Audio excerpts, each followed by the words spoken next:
죄의 문제로 절망 가운데 있는 타락한 이스라엘 백성들을 하나님 다시 살리시는 방법, 이것을 바로 구원이다 이렇게 얘기합니다. 무엇으로 우리를 구원하시느냐? 그런 맥락에서 우리 14절부터 15절 말씀 우리 함께 읽겠습니다. 시작.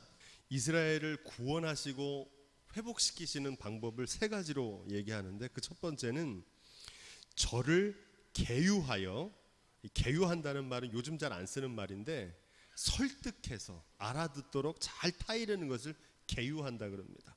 그렇게 계유해서 어디로 데려간다고 그럽니까? 거친 들로 데리고 가겠다 이렇게 얘기합니다. 거친 들은 광야입니다. 빈들. 성경에 광야가 많이 나오죠. 이스라엘 백성들이 출애굽해서 40년 동안 광야에 있고, 예수님도 40일 동안 광야에서 마귀에게 시험을 받으셨고, 이 광야가 굉장히 중요합니다. 지금 하나님께서 이스라엘 백성들을 회복하시고 구원하시기 위해서 어디로 데려가신다는 거예요? 광야로 데려가신다는 거예요. 이 광야는 어떤 곳이냐? 한마디로 아무것도 없는 곳이 광야입니다. 아무것도 없는 거예요. 물도 없고 집도 없고 친구도 없고 돈이 있어도 뭘 사 먹을 수도 없어요. 내가 어떤 재능이 있고 유능해도 광야에서는 아무것도 없기 때문에 아무것도 할 수 없는 것입니다. 그래서 광야는 어떤 곳이냐? 하나님만 의지하는 곳입니다. 그래서 광야는 인간의 한계를 철저하게 깨닫는 것이 광야입니다. 하나님을 만나는 장소, 그곳이 바로 광야인 줄로 믿습니다. 그래서 하나님께서는 이스라엘 백성들을 광야로 다시 이끌어 가십니다. 광야는 성경에 자주 등장하는데, 출애굽한 이스라엘 백성들을 바로 약속의 땅으로 간 게 아니라 어디를 통과했어요? 광야를 통과했죠. 똑같은 이유입니다. 하나님만 바라보고 하나님 경외하게 하려고. 예수님도 공생애를 시작하시기 전에 광야를 통과하셨어요. 예외가 없었죠.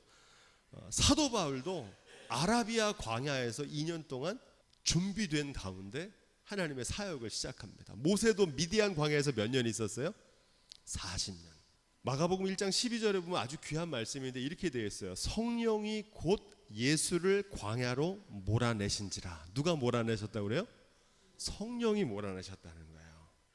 이게 아주 중요해요. 누가복음 4장 1절에 이렇게 되어 있어요. 성령 충만함을 입어 요단강에서 돌아오사 광야에서 40일 동안, 따라해 보겠습니다. 성령에게 이끌리시며 마귀에게 시험을 받으시더라. 누구에게 이끌리셨어요? 성령에 이끌리셔서. 그러니까 성령께서 예수님을 광야로 내보내셨고 성령께서 광야로 인도하셨다는 거야. 오늘 말씀에 하나님께서 이스라엘 백성들을 회복시키려고 어디로 데리고 가신다는 거예요? 광야로 데려가신다는 거야. 여기 굉장히 중요한 의미가 있습니다. 광야는 고난과 시련을 뜻합니다. 이 고난과 시련을 통과하게 되면 어떻게 됩니까? 우리가 자주 하는 얘기 중에 아픈 만큼 어떻게 된다고 그래요? 네, 성숙한다 그러잖아요. 네. 그리고 광야는 그 고난을 통해서 성숙해지는 거예요. 어떻게 성숙해져요? 저는 하나님을 못 봤는데 광야에서 하나님을 보는 믿음의 눈이 열려지는 거예요. 광야는 선택이 아니고 필수입니다. 하나님의 사람들이 되기 위해서 필수적으로 겪어야 돼요. 예외가 없어요. 고난을 통해서 성숙하게 하신다는 사실을 깨닫는 지혜가 있기를 부탁을 드립니다. 둘째로 뭐라고 말씀하시냐? 귀한 말씀인데, 아골골짜기로 소망의 문을 삼아주리니. 이 아골골짜기는 어떤 곳이냐? 우리가 찬송에 많이 나오죠. 죽음의 골짜기거든요. 아골골짜기. 환난과 고난, 삶에서 피하고 싶은 삶의 문제가 오히려 소망으로 나가는 문이 되게 하시겠다는 거예요. 기가 막힌 말씀이에요. 이게 무슨 얘기냐면요, 탕자가 아버지의 집을 떠났잖아요. 떠나가지고 승승장구하고 장사하던 게 잘 되고 그랬으면 집에 돌아왔을까요? 안 돌아왔을까요? 안 돌아왔어요. 지금까지도 안 돌아왔을 거예요. 근데 이 탕자가 실패를 해가지고 가뭄도 들고 너무 먹을 게 없고 배고파서 쥐엄 열매를 먹는 아골 골짝 같은 빈들에 섰을 때 비로소 아버지의 품으로 돌아가는 길이 열려준 줄로 믿습니다. 바로 그 얘기예요. 실패하고 죽은 것 같은데 그 길이 어떤 길이 되는 거예요? 소망의 문이 되는 거예요. 할렐루야. 참 이게 놀라운 비밀이에요. 우리는 아골골짝 가는 거 피하려고 그러고 광야 가는 거 싫어하는데 하나님께서는 어떻게 하시는 거예요? 광야로 인도하셔서 아골골짝을 통과하고 나면 거기서 새로운 소망의 길과 축복의 길이 열려질 줄로 믿습니다. 그 약속을 하는 거예요. 많은 사람들이요, 시련과 장애를 만나면은 빨리 지나가기를 바라는데 오히려 그 시련과 아골골짝 같은 상황 속에서 소망의 문이 열려지는, 소망의 문을 열어주시는 하나님을 만나는 기회가 될 수 있기를 주님으로 부탁을 드립니다. 저가 거기서 응대하기를 어렸을 때와 애굽 땅에서 올라오던 날같이 하리라, 이렇게 말합니다. 이 말이 무슨 얘기냐면 그곳 아골골짝이 광야에서 이제 새로운 사람이 돼가지고 어떤 모습이 되냐면 어렸을 때 애굽 땅에서 올라오던 때, 여러분 언제인 줄 아시죠? 이스라엘 백성들이 원래 누구였습니까? 노예였잖아요. 근데 하나님의 권능으로 바로에게서 그들을 구출해 가지고 광야에서 먹을 것과 입을 것을 입히시고 불기둥과 구름기둥으로 홍해를 건너서 마침내 약속의 땅에 인도하셨잖아요. 그때는 그들이 어땠냐면 어렸었고 하나님을 경외하는 믿음이 있었어요. 다시 그렇게 만들어 놓겠다는 겁니다. 여러분, 교만한 사람, 은혜를 잃어버린 사람을 다시 겸손하게 만드는 방법이 딱 하나 있습니다. 어떤 걸까요? 그게 바로 고난입니다. 고난. 그래서 하나님께서 사랑하는 자를 징계하시는 거예요. 계시록 2장 4절로 5절에 보면 이런 말씀이 있습니다. 여러분 잘 아시는 말씀이죠. 그러나 너를 책망할 것이 있나니 너의 처음 사랑을 버렸느니라. 에베소 교회에 주신 말씀이죠. 그러므로 어디서 떨어진 것을 생각하고 회개하여 처음 행위를 가지라. 만일 그러지 아니하고 회개치 아니하면 내가 내게 임하여 내 촛대를 그 자리에서 옮기리라. 한마디로 하나님 어떻게 하시겠다는 거예요? 첫사랑, 처음 만났던 그 사랑을 회복하라는 거예요. 그 은혜의 자리로 돌아가게 하시겠다는 겁니다. 컴퓨터를 포맷을 한다고 합니다. 포맷. 이 포맷이 뭐냐면 싹 갈아엎는 거예요. 처음 그 컴퓨터가 나온 상태로 되돌려 놓는 겁니다. 깨끗하게 하는 거예요. 지금 하나님께서 이스라엘 백성들 어떻게 하시는 거예요? 광야에서 아골골짝을 통해서 그들을 첫사랑의 처음 그 모습으로 회복시키시겠다는 거예요. 할렐루야. 깨끗하게 씻기시겠다는 겁니다. 왜 이렇게 하시냐? 못 쓰게 됐으면은 버려도 되는데 왜 그걸 다시 깨끗하게 씻기고 처음으로 되돌려가지고 광야로까지 데리고 가서 아골골짝에서 소망의 문으로 열려지는 은혜를 체험하게 하느냐? 사랑하기 때문에 그런 겁니다. 그래서 그 수고를 감당하시는 거예요. 16절부터 17절 말씀, 내 남편을 내 바알이라 이렇게 얘기합니다. 이 내 바알이란 이름의 뜻이 뭐냐 그랬더니 주석을 찾아보니까는 주인이다 이렇게 되어 있습니다. 주인. 바알이란 말은 주인으로 섬기는 거예요. 다시는 내 바알이라고 일컫지 않게 될 거다. 내가 주인 삼았던 모든 것을 이제는 내려놓고 오직 하나님 한 분만 하나님으로 섬기게 될 것이다. 그 얘기를 하는 겁니다. 주 예수보다도 귀한 것은 없네. 굉장히 귀한 찬양입니다. 근데 영성은 뭐냐? 주 예수보다 귀한 것은 없네. 이게 영성입니다. 세상의 물질, 명예, 자랑, 자녀 다 소중해요. 하지만 그것보다도 예수 그리스도가 더 소중하다고 믿고 깨닫는 거예요. 그 영성이 저와 여러분 가운데 있기를 주님의 이름으로 부탁을 드립니다. 바알은 뭐냐면 이걸 주인으로 모시고 사는 거예요. 바알이란 뜻이 주인이란 뜻입니다. 오늘 말씀해 보니까 뭐라고 되어 있냐면 바알들의 이름을 이렇게 말합니다. 그러니까 바알이 하나가 아니라 바알들이라고 그러잖아요. 바알들의 이름. 바알들의 이름이란 거는 뭐냐면 바알이 하나가 아니고 주인 노릇하는 게 여러 가지란 얘기입니다. 그리고 그 이름도 다 달라요.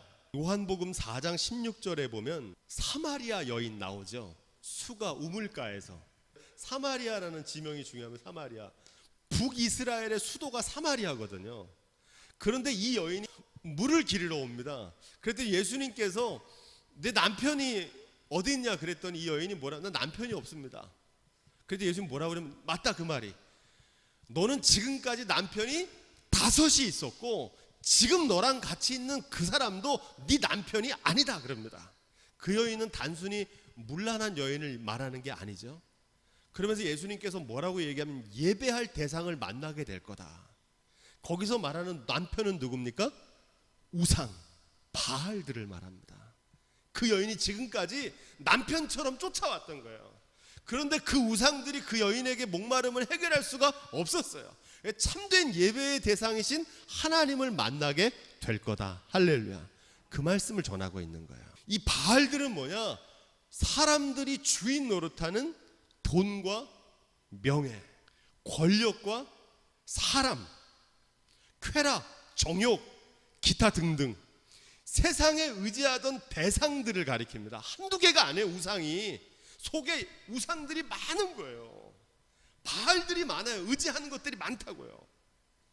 그 모든 바알들의 이름을 다시는 일컫지 않게 될 거다. 우상들을 예배의 대상으로 삼았던 일을 제하시고 이제 하나님만 예배하게 될 것이다. 세상에 믿을 건 돈이 아니라 세상에 믿을 건 오직 하나님 한 분이신 줄로 믿습니다. 그렇게 바꿔놓겠다는 거예요. 광야에서. 자, 18절부터 20절. 그날은 언제냐? 이스라엘 백성들이 깨끗하게 새롭게 변화되는 그날에 하나님께서 그들에게 어떤 선물과 축복을 주실 거냐 오늘 말씀에 기록되어 있습니다. 아담이 범죄했는데 뭐가 저주를 받습니까? 땅이 저주를 받죠. 가시와 엉겅퀴를 내요. 죄는 아담이 졌거든요. 하나님께 불순종 아담이 했는데 선악을 알게 하는 나무를 범한 거는 아담인데 그로 인해서 어떤 일이 벌어지냐면 아담이 딛고 살던 땅이 가시와 엉겅퀴를 내요. 땅이 저주를 받습니다. 오늘 말씀에 이스라엘이 하나님과의 관계가 회복되면 어떤 일이 벌어지냐? 뭐가 회복된다는 겁니까? 땅이 회복된다는 거예요. 황무했던 땅이. 하나님과 관계가 회복되면 만물이 소생하고 기근에서 풍요로, 전쟁에서 평화로 변화될 줄로 믿습니다. 지금 그 얘기를 하는 거예요. 하나님께서 하나님과의 관계가 회복되면 너희가 나에게 돌아오면 이스라엘 가나안 땅, 황무했던 땅이 다시 풍요로운 땅이 될 것이고 전쟁도 없고 활도 끊고 칼도 끊고 하나님께서 평안하게 하시겠다는 거예요. 아주 중요한 말씀입니다. 하나님과의 관계는 이웃과의 관계로 열매 맺고, 제가 자주 말씀드리죠. 신앙은 신앙으로 끝나는 것이 아니라 신앙은 뭘로 이어진다고 그랬습니까? 우리의 삶으로 이어집니다. 이걸 잘 아셔야 됩니다. 신앙생활은 교회 생활만 하는 게 아니라 신앙이 우리의 삶으로 열매 맺는다는 거예요. 우리가 에스겔을 통해서 배웠잖아요. 생명은 어디서 온다고 그랬습니까? 삶은 어디서 온다고 그랬어요? 하나님께로부터 오는 거잖아요. 보좌로부터 물이 흘러나와 가지고 모든 만물을 조성하잖아요. 우리가 에스겔의 환상을 통해 배웠지 않습니까? 모든 만물은 하나님께로부터 온다는 겁니다. 이 고백으로 하는 것이 뭐냐? 그게 바로 안식일과 11조입니다. 안식일은 땅은 누구의 것이다? 하나님의 것이라는 겁니다. 하나님의 소유. 안식일의 정신이 그겁니다. 그리고 11조는 뭡니까? 이 모든 것을 누가 주셨다는 거예요? 하나님께서 주셨다는 겁니다. 우리는 안식일과 11조의 온전한 정신을 지켜야 할 줄로 믿습니다. 하나님을 잘 섬기면, 그러니까 하나님 말씀대로 살면 세상에서도 잘 산다는 거예요. 여러분, 진리의 말씀을 쫓아 사는 게 유익하겠습니까? 아니면 내 생각대로, 내 멋대로, 경험대로 사는 게 유익하겠습니까? 당연히 진리의 말씀대로 사는 게 유익하죠. 근데 대부분 사람들은 그렇게 살지 않고 내 멋대로 살아요. 그걸 뭐라 그러냐? 그거를 죄다 이렇게 말합니다. 죄는 뭐 살인하고 도적질하는 게 죄가 아니에요. 하나님의 뜻대로 말씀대로 살지 않고 내 맘대로 내 뜻대로 사는 게 죄예요. 하나님과의 관계가 삶으로 이어지고 하나님께 드려지는 예배의 성공은 우리의 인생의 성공으로 연결됩니다. 이게 굉장히 중요해요. 사랑하는 자여 내 영혼이 잘된 같이 범사가 잘되고 강건해질 것이다 이렇게 말합니다. 근데 여기서 중요한 거는요, 많은 사람들이 이 말씀을 이것만 봐요. 이 말씀의 핵심은 어디 있냐면은 뭐가 잘 돼야 되는 거예요? 영혼이 잘 되는 것 같이 뭐가 따라오는 거예요? 범사가 따라온다는 거예요. 하나님과의 관계가 회복되지 않으면 땅이 저주를 받고, 하나님과의 관계가 회복되면 영혼이 잘 되면 땅도 잘 된다는 거예요. 할렐루야. 이 영적인 원리를 증거하고 있는 겁니다. 성경은 계속 이 얘기를 해요. 근데 많은 사람들 어떻게 사냐면 이렇게 생각합니다. 범사가 잘 되면, 그러니까 내가 돈을 많이 벌면 행복해질 거다, 저절로 만족하게 될 거다 이렇게 생각해요. 그래서 여기다가 에너지를 쓰고 사는 거예요. 이걸 뭐라 그러냐? 이걸 죄라고 합니다. 이게 죄예요. 하나님은 뭐라고 우리에게 말씀하셨냐면 내 영혼이 잘된 같이 범사가 잘 될 거다. 하나님을 예배하는 일을 하면 내 땅이 축복을 받을 거다. 그러는데 그 순서를 뒤집어서 살고 있는 겁니다. 우선순위가 중요합니다. 우선순위. 제가 자주 말씀드리는데 우선순위. 땅이나 물질과 만물이 중요하지 않은 게 아니에요. 이 모든 게 너무 소중하고 중요한데 이게 소중한 것보다 그 모든 것을 주시는 하나님이 더 소중하다는 거예요. 그래서 먼저 그 나라와 그 의를 구하라는 겁니다. 그러면 어떻게 하시겠다는 거예요? 모든 것을 더해 주시겠다는 거예요. 할렐루야. 그 약속을 믿고 사는 사람이 안식일을 지키고요, 그 약속을 확신하는 사람이 10의 1조를 드리는 겁니다. 그래서 구약에서는 끊임없이 이거를 강조하고, 이게 구약의 법이기 때문에 오늘 안 지켜도 되는데 잘 몰라서 하는 소리고, 우리는 안식일과 11조의 정신을 지키며 살아야 할 줄로 믿습니다. 그렇게 만들어 놓으시겠다는 거예요. 어디서? 광야에서. 자, 그러면 어떻게 되냐? 하나님을 경외하는 사람은요, 하나님께서 친히 책임지시고 축복해 주시는 줄로 믿습니다. 약속이에요, 이게. 성경은 그런 약속의 축복을 받은 사람들을 증거하고 있습니다. 복을 받는데 내가 쟁취해서 받는 복이 있어요. 내가 되려고 하는 인생, 피곤합니다. 오래 못 가요. 그런데 요셉 같은 인생은 어떤 인생이냐면 하나님께서 되게 하시는 거예요. 할렐루야. 하나님께서 복을 내가 막 긁어 모으는 게 아니라 위에서 비처럼 부어주세요. 할렐루야. 여러분, 우리 자녀들이 그런 복을 받아야 되잖아요. 그죠? 애들이 평생 그냥 자기가 열심히 해가지고 쌓는 복은 그건 하나님이 주시는 복이 아니에요. 자기가 쟁취하는 복이지. 지금 그 복을 주시겠다는 거예요. 영혼이 잘된 같이 범사가. 바라기는 하나님께서 위로부터 부어주는 축복을 받는 저와 여러분들이 될 수 있기를 주님으로 부탁을 드립니다. 그 복을 받아야 돼요. 자, 이어지는 말씀 21절부터 22절. 하나님이 하늘에 응하고, 또 하늘은 뭐에 응해요? 땅에 응하고, 땅은 또 뭐에 응합니까? 곡식과 만물들에 응하고, 이것은 결국 누구에게 응하게 된다 이렇게 말합니까? 이스라엘, 사람이죠. 사람에게 응하게 된다는 겁니다. 하늘과 땅에서 나는 곡식과 포도주의 기름이 서로 연결되어 있고 연관되어 있다는 겁니다. 모든 만물은 하나님께로부터 나오기 때문에 그렇다는 겁니다. 이 만물 가운데 곡식이 있고 포도주가 있고 기름이 있다 이렇게 말합니다. 이것이 누구에게 응하게 되냐? 이것들이 이스라엘에게 응하리라 이렇게 말합니다. 이스라엘에게 임하겠다. 이스라엘은 사람들을 대표하거든요. 곡식과 포도주와 기름은 뭘 얘기하냐면, 곡식은 하나님께서 우리에게 주는 감사고요, 포도주는 기쁨입니다. 기쁨. 기름은 뭐냐? 이 기름은 감람유인데 올리브유입니다. 이 기름은 뭘 의미하냐면 전통적으로 은혜를 상징합니다. 그래서 하나님이 하늘과 응답하고 하늘이 땅과 응답하고 땅은 곡식과 포도주와 기름과 응답해서 이것이 이스라엘에게 갈 것이다 이렇게 얘기합니다. 그 말은 무슨 얘기입니까? 하나님과의 관계가 회복되면 감사와 기쁨과 은혜, 곡식과 포도주의 기름의 삶의 열매들이 풍성하게 맺히게 될 줄로 믿습니다. 여러분, 하나님이 주시는 은혜를 망각하면 어떤 일이 벌어지냐면 결실은 있는데 누리지를 못합니다. 누리지 못하는 악한 병이 있다고 해서 하나님이 주셨는데 그를 만끽하지를 못해요. 그 말은 무슨 얘기냐면 감사가 없고요, 기쁨도 없고요, 하나님이 막 주셨는데 은혜도 없어요. 그 이유가 왜 그러냐? 주신 것을 누리지 못하는 것은 감사와 영광을 돌리지 않기 때문이다. 더 많이 수입은 늘어나는데 감사는 없어요. 열매를 많이 거두는 것 같은데 기쁨은 없어요. 하나님이 주셨다는 걸 잃어버리면 감사와 기쁨은 적어지는 겁니다. 이런 상태에 놓인 걸 회복하시겠다는 거예요. 23절, 이스라엘 백성들의 이름을 이스르엘이라고 부르는데 이스르엘은 두 가지 뜻이 있다고 그래서 그 첫 번째 뜻은 뭐냐면 디아스포라, 흩어놓다는 뜻입니다. 또 한 가지 뜻은 뭐냐면 오늘 말씀에 나오는 대로 하나님께서 파종하셨다, 씨를 뿌리셨다, 심으셨다, 이런 뜻입니다. 내가 나를 위하여 저를 이 땅에 심고, 이렇게 돼 있죠. 그러니까 하나님 심으셨다는 거예요. 누구를? 이스라엘을. 지금 이 얘기를 하는 거예요. 하나님께서 다시 씨를 뿌리겠다는 겁니다. 충만하게 하시겠다는. 단 하나 뭘 기억해야 되냐? 그 모든 것을 허락하신 분이 누구시다? 창조주 하나님이란 사실은 기억해야 된다는 거야. 이거 잊어버리면 안 돼. 이거 잊어버리면 그게 고멜이에요. 그게 우상숭배고 그게 행음이에요. 지금 호세아는 그 얘기를 하고 있는 겁니다.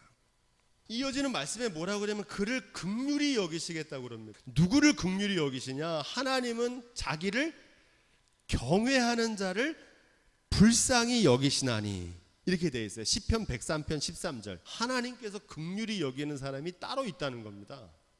아무나 다 긍휼히 여기지 않으세요. 누구를 긍휼히 여기신다는 거예요? 아비가 자식을 불쌍히 여기는 것 같이 자기를 경외하는 사람들을 긍휼히 여기신다는 겁니다. 이 경외한다는 거에 반대가 뭐라고 그랬습니까? 무시하는 거잖아요.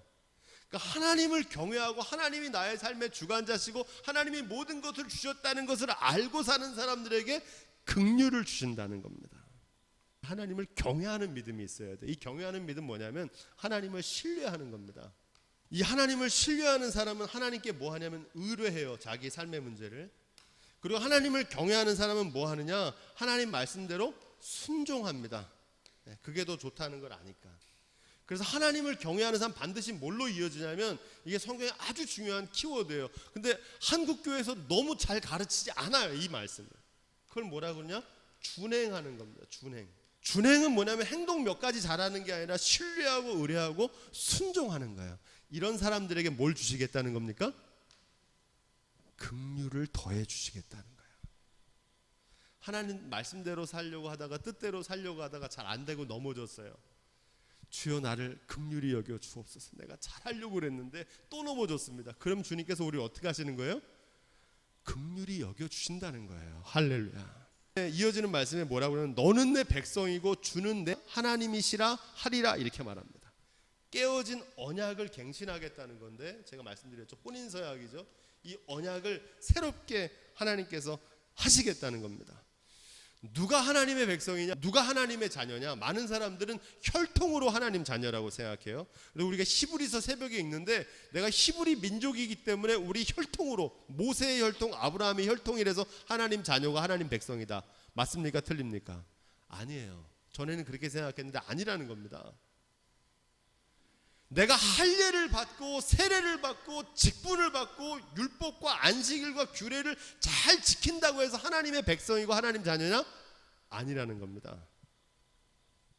할례를 마음에 받지 않으면 하나님 자녀 아니라는 겁니다. 모태신앙이고 뭐 3대째 크리스찬 아무 소용없습니다. 누가 하나님의 백성이냐? 하나님을 경외하고 그 말씀대로 준행하는 사람, 신뢰하고 의뢰하고 순종하기 때문에 경외함으로 준행하는 사람이 하나님의 아들이요 하나님의 딸이요 하나님의 백성인 줄로 믿습니다. 북이스라엘의 행음은 뭘 한 거냐면 하나님과의 형식적인 관계는 맺고 있어요. 그런데 마음은 어디가 있는 겁니까? 우상에게 가 있는 거예요. 이게 호세아가 고발하고 있는 북이스라엘의 실상입니다. 영적인 상태가 그랬던 거예요. 자, 그날에 응답하겠다고 그러는데 하나님께서 응답하시는데 응답받는 비결은 뭐냐? 회개해야 됩니다. 회개. 성령의 감동과 역사를 받으려면 참회해야 되고요. 뉘우쳐야 되고 회심해야 됩니다. 그날에 응답하신다고 그러는데 하나님과 소통이 없어요. 응답이 없는 거예요. 왜 그러냐? 그 이유는 의뢰하지 않기 때문에 그렇습니다. 그러니까 물어보질 않아요, 하나님께. 의뢰하는데도 듣지 못하는 것은 귀 기울여 들으려고 하지 않기 때문에 그렇습니다. 어떻게 그러면 들어야 되느냐? 마음의 감동으로 말씀하시는 마음의 감동은 사람의 마음이 완악하기 때문에 잘 못 들을 때가 있어요. 마음이 부패하고 또 꿈으로 본다는 건 해몽이 다양하기 때문에 정확하지 않아요. 그럼 하나님의 음성을 어떻게 들어야 됩니까? 말씀으로 들어야 돼요. 성령께서 말씀으로 응답하시거든요. 그게 정확해요. 3장 1절 시작. 그 여인을 사랑하라는 겁니다. 그 여인이 누굽니까? 호세아의 품을 떠난 그 여인을 사랑하라 이렇게 말씀하시는 겁니다. 그러면서 뭐라 그러냐? 다른 신을 섬기고, 다른 신을 섬긴다는 건 우상숭배죠. 우상숭배는 하나님 아닌 것을 하나님처럼 섬기는 거고, 하나님보다 다른 것을 더 사랑하는 게 우상숭배다 말씀드렸습니다. 어거스틴이라고 하는 분이 사랑의 질서라는 것을 말했는데, 내가 자녀가 사랑스러우면 그 자녀를 나에게 주신 하나님을 더 사랑해야 될 줄로 믿습니다. 이게 사랑의 질서인 거예요. 내 물질이 소중하면 그 물질을 나에게 허락하신 하나님을 더 사랑해야 되는 거예요.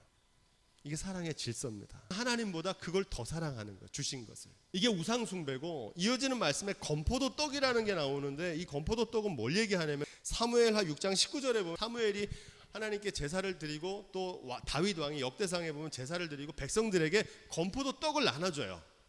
그래서 그걸 하나씩 받아가지고 이제 기쁨으로 돌아갑니다. 이게 무슨 얘기냐면 요즘으로 말하면 사은품 같은 거, 사은품. 한마디로 제사보다 뭐에 관심이 있어요? 제밥에 관심이 있는 거예요. 하나님께 예배 드리는데 관심이 있는 게 아니라 거기서 나오는 떡고물에 관심이 있는 거예요. 우리가 전에 배웠던 무슨 신앙이라고 그래요? 요즘으로 말하면 초코파이 신앙 제가 말씀드렸죠. 초코파이 먹으러 교회 오는 거예요. 신앙은 뭐냐면요, 하나님 앞에 희생하고 자기 부인하는 데 있는 줄로 믿습니다. 그런데 이게 어떻게 변질되냐면 자기 만족의 수단이 되는 거예요. 찬양을 인도하는데, 봉사를 하는데, 헌신을 하는데, 이게 희생으로 자기 부인으로 드리는 게 아니라 자기 만족을 얻는 거예요. 자기 과시를 하는 겁니다. 그러니까 자기를 부인하고 하나님의 영광을 나타내야 되는데 자기를 자꾸 드러내고 싶은 거예요. 이걸 통해서. 그게 건포도 떡을 즐기는 거예요. 하나님께 예배를 드려야 되는데 예배 말고 거기서 다른 부차적인 걸 얻는 데만 관심이 있는 거예요. 여러분, 이런 신앙생활이 많아요. 이게 고멜의 모습이었다는 거예요. 다른 신을 섬기는 것뿐만 아니라 건포도 떡을 즐기는 거예요. 제사보다 제밥에만 관심이 많은 거예요. 또 어떤 분들은 평생 이렇게 신앙생활하면서 이게 신앙의 열매인 줄 알아요. 희생으로 드리는 자기 부인의 은혜가 있는데 그건 체험해보지를 못하는 겁니다. 너무 답답해요. 지금 한국교회 모습을 보면, 신앙의 모습. 왜 답답하냐면 진짜 받아야 될 복을 못 받는 거예요. 이렇게 되니까 하나님이 정말 주시고 하는 거는 건포도 떡 정도가 아니거든요. 그 풍성한 은혜를 받을 수 있는데 건포도 떡에 만족하고, 야, 이걸 내가 하나님께서 받은 거라고 생각하는 거예요. 그래서 그들을 광야로 데려가서 돌아오게 하십니다. 자, 혼인 서약은 언약인데 이 언약이 왜 깨졌냐? 권리와 혜택은 누리면서 의무와 책임은 감당하지 않는 겁니다. 그럼에도 불구하고 하나님께서 긍휼로 사랑하시겠다는 겁니다. 너는 건포도 떡 즐기고 다른 신을 섬기는데도 네가 가서 데리고 오라는 거야. 그 여인을 사랑하라는 거야. 자격 없는. 그게 하나님의 구원의 사랑입니다. 2절 3절 말씀. 호세아를 통해 고멜을 찾아오는데 그냥 찾아오는 게 아니라 뭘 지불하고 찾아와요? 값을 지불하고 찾아왔다는 겁니다. 이것을 뭐라 그러냐면 우리가 많이 듣는 대속이라고 그러고 속량이라고 그러고 속죄라고 그러거든요. 주님께서 우리의 죄를 속했다는 건데, 속이 뭐냐면 값을 치렀다는 얘기입니다. 은혜로 구원받았다고 그러면 공짜로 구원받았다고 생각해요, 사람들이. 여러분, 공짜가 아니에요. 누가 치른 거예요, 값을? 주님께서 십자가 위에서 대속의 보혈을 흘리셔서 그 값을 치르고 저와 여러분들을 구원해 내신 줄로 믿습니다. 많은 사람들이 그래서 용서, 기독교의 용서를 무조건적인 용서라고 그러는데 그런 용서는 성경에 없어요. 구약의 제사는 어떤 제사입니까? 희생 제사예요. 반드시 자기의 죄를 씻으려면 양을 데리고 가서 죄물을 삼아야 돼요. 그러니까 내 대신 양이 죽는 거거든요. 그리고 속건제라고 들어보셨죠? 내가 남한테 피해를 입혔어요. 그러면 손해배상을 해줘야 되잖아요. 그분이 손해받은 걸 내가 속건 제물로 가져가야 돼요. 그래야 용서가 임하는 거거든요. 피해를 줬으면 그 피해를 갚아줘야 되잖아요. 제가 참 미안했습니다, 진심으로 사과합니다, 이렇게 하는 용서가 아니에요. 성경은 토색한 것이 있으면 4배를 갚겠습니다. 삭개오가 했던 이유가 그게 법이거든요. 다른 사람을 속여서 갈취하면은 몇 배를 갚게 돼 있어요? 4배를 갚게 돼 있어요. 잃어버린 사람을 되찾아오려면 얼마를 내야 돼요? 은 30세겔을 물어줘야 그 사람 데리고 올 수 있는 거거든요. 주님께서 저와 여러분들을 값을 치르고 구원하신 줄로 믿습니다. 나도 너에게 그렇게 하겠다 이렇게 말합니다. 일방적으로 명령하는 게 아니라 상호 존중하는 사랑입니다. 명령과 강요가 아니라 스스로 본을 보여주는 겁니다. 예수님께서 이렇게 말씀하세요. 서로 사랑하라. 내가 너희를 사랑한 것 같이 서로 사랑하라. 이제 예수님 8사람인데 그 가론데 발도 씻겨주고, 이제 예수님 3번 부인할 베드로도 지금은 못하지만 나중에 그렇게 될 거다, 사랑받을 자격 없는 사람까지도 끝까지 사랑하세요. 내가 그렇게 너희를 사랑했으니까 너희도 그렇게 사랑하라는 거예요. 주님의 사랑은 어떤 사랑이냐? 일방통행 명령하는 사랑이 아니라 본을 보여주는 사랑인 줄로 믿습니다. 자, 4절과 5절. 왕도 없고 군도 없고 제사도 없고 주상도 없고 에봇도 없고 드라빔도 없다 이렇게 얘기합니다.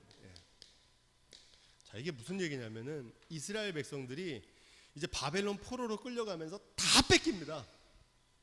근데 그 중에 뭐도 없냐면 왕도 없어요. 원래 왕은 누가 세우신 거예요? 하나님 세우신 거죠. 군은 뭡니까? 군대. 이스라엘의 군대도 이제 없어질 거라는 거예요. 제사도 이제 없어질 거라는 겁니다. 왜? 하나님은 제사보다 순종을 기뻐하시는데 그걸 몰라서 제사만 없애는 게 아니라 나중에 성전도 없어지잖아요. 그죠? 성전도 돌 위에 돌 하나 남김없이 무너뜨려요. 너네가 그렇게 지내게 될 거라는 겁니다.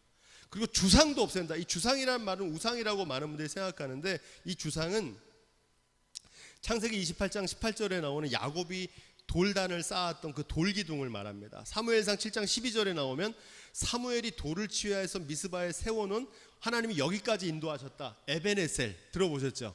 그게 주상입니다. 돌. 하나님이 여기 우리 인도하셨다. 에봇은 뭐냐? 제사장이 이 앞에 이렇게 장식하는 건데 제사장의 의복을 말합니다. 그러니까 제사장 없어질 것이고, 드라빔은 뭐냐? 이 드라빔은 하나님의 뜻을 구하는 도구인데 사사기 17장 5절에 나옵니다.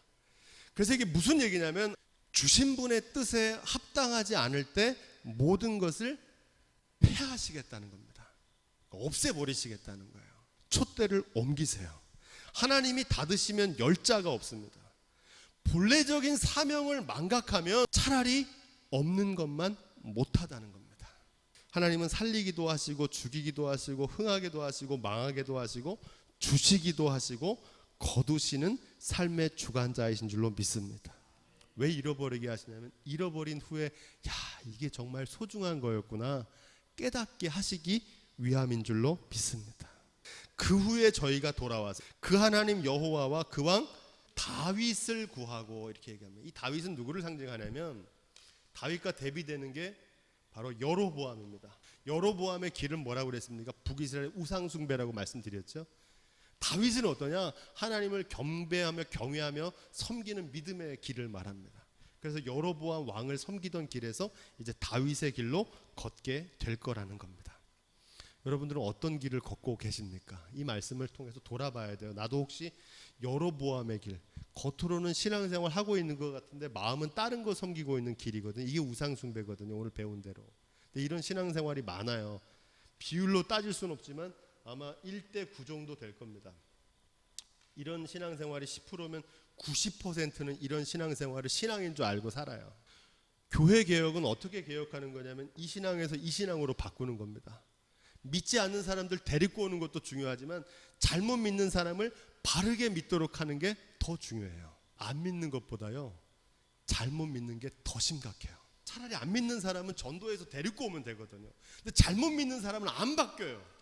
지금 호세아가 증거하고 있는 고멜은 누구냐? 안 믿는 사람이 아니에요. 여로보암의 길을 걷고 있는 거예요. 근데 자기가 그 길을 걷는지를 모르고 있어요. 아리레는 경외함으로 여호와 그 은총으로 나아가리라. 아멘. 결국 하나님 얼마나 놀라우신 분이냐면 그 은혜로 그들을 때리시고 또 어루만지고 광야에 데려가서 이렇게 해서 마침내 다윗의 길로 인도해 주시는 줄로 믿습니다. 다 구원하게 돌아오시게 하겠다는 거예요. 근데 중요한 건 뭐냐? 말이라는입니다. 하나님 앞에서 과거의 허물, 죄악, 여러분 연연하실 필요 없습니다. 하나님 과거를 보지 않으세요. 뉘우친 거는요 기억하지도 않으세요. 할렐루야. 마찬가지로 과거의 영광, 하나님 앞에 자랑할 게 있습니까 없습니까? 없어요. 하나님은 옛날에 잘한 거, 왕년에 뭐 한 거, 이거 하나 신경 쓰지 않으세요. 뭘 보시냐면 지금 네 모습이 어떠냐는 거예요. 용두삼이라는 우리 격언이 있는 것처럼 그 시작은 화려했지만 끝이 부끄러운 인생에 서는 사람들이 많습니다. 그 대표적인 게 솔로몬이잖아요. 끝이 아름다운 인생이 되시기를 주님의로 부탁을 드립니다. 끝이 아름다워야 돼요. 말이래. 최후의 웃는 얼굴이 될 수 있기를 주님의로 부탁을 드립니다. 날마다 기도합니다. 하나님의 심판대 앞에서 칭찬받는 저와 여러분들의 삶이 될 수 있기를 주님의 이름으로 간절히 축원드립니다.